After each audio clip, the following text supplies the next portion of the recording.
Assalamualaikum dan salam sejahtera murid-murid. Hari ini kita akan teruskan pelajaran kita Pendidikan Kesihatan tahun 6. Mari elak sebelum merebak. Murid-murid boleh rujuk dalam buku teks muka surat 51.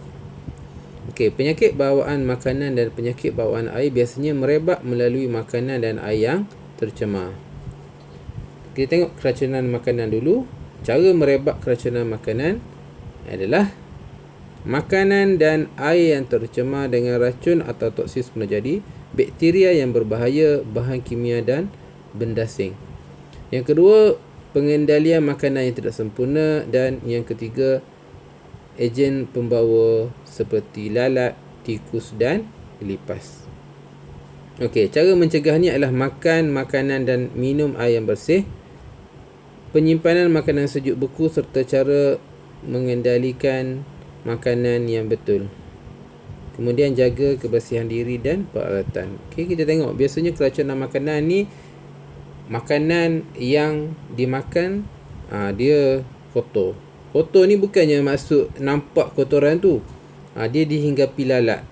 Kita kadang-kadang kita tak perasan makanan yang terdedah, lalat dah hinggap banyak dah. Dah bertelur kat situ.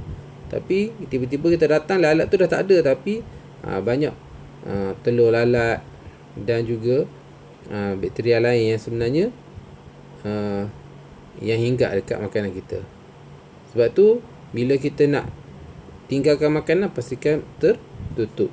Begitu juga kita nak beli, kamu pergi beli kat mana-mana, kalau makanan tu dia tak tutup, tinggalkanlah. Kerana kita bimbang dia ada kotoran yang kita tak nampak. Jadi bila nak makan, cari pengendali makanan yang bersih. Begitu juga kalau kita nak simpan makanan dalam peti sejuk kan. Simpan makanan, bila kita nak panaskan, kita kena pastikan betul-betul panas, mendidih, barulah benda tu dah selamat untuk kita makan.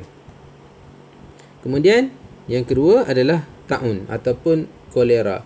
Cara dia merebak adalah melalui air tercemar dengan najis manusia dan haiwan, makanan yang kotor, dan biasanya berlaku selepas banjir. Cara mencegahnya adalah makan makanan dan minum air yang bersih, menjaga kebersihan diri dan persekitaran, pengurusan pembentukan yang selamat dan mengelakkan kawasan banjir. Kerana kawasan banjir ni biasanya dia membawa segala kotoran dalam air tu. Sebab tu air banjir ni jangan duduk mandi. Kadang-kadang suka mandi, kadang-kadang tertelan air. Tu boleh menyebabkan taun. Air juga tidak dimasak pun boleh menyebabkan taun. Jangan minum air pahit tu. Kadang-kadang kita tengok air tepi jalan. Kamu kena perhatikan juga untuk beli air tepi jalan ni, sama ada air yang digunakan tu adalah air mineral ataupun air yang dimasak. Bukan dia ambil air pahit. Itulah menyebabkan berlakunya taun.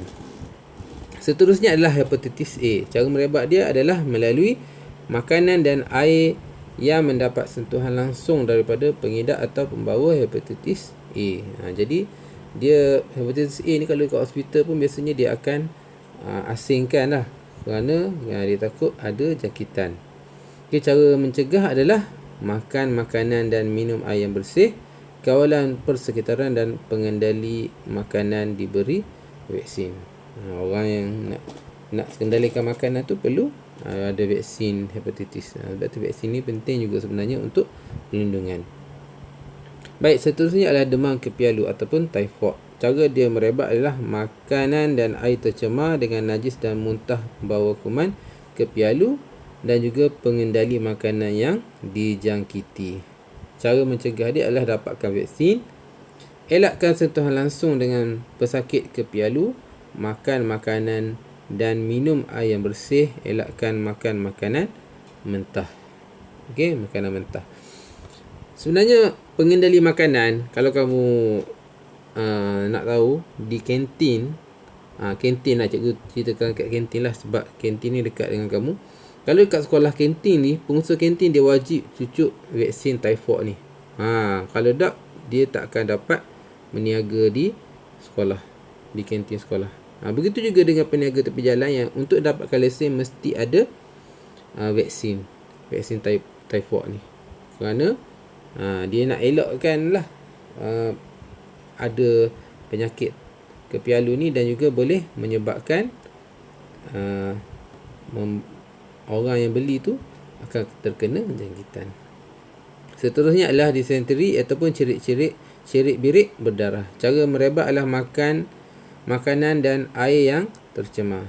Makanan atau minuman tidak dimasak dengan sempurna.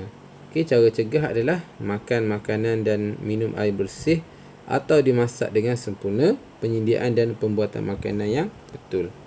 Okey, jangan makan makanan yang tercemar. Sebab tu kalau kamu tengok kebanyakan penyakit bawaan makanan dan air ni, dia memang disebabkan oleh makan dan minum air yang tercemar. Sebab tu dia kena pastikan apa yang kita makan tu bersih. Sebab dia nak masuk dalam tubuh kita.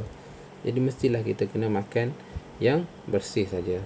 Okey, cikgu rasa setakat ni dulu hari ni. Jadi untuk hari ni kamu salin cara merebak dan cara mencegah penyakit bawaan air dan makan ni dalam buku. Kamu buat dalam bentuk peta pemikiran. Okey, sekian. Terima kasih.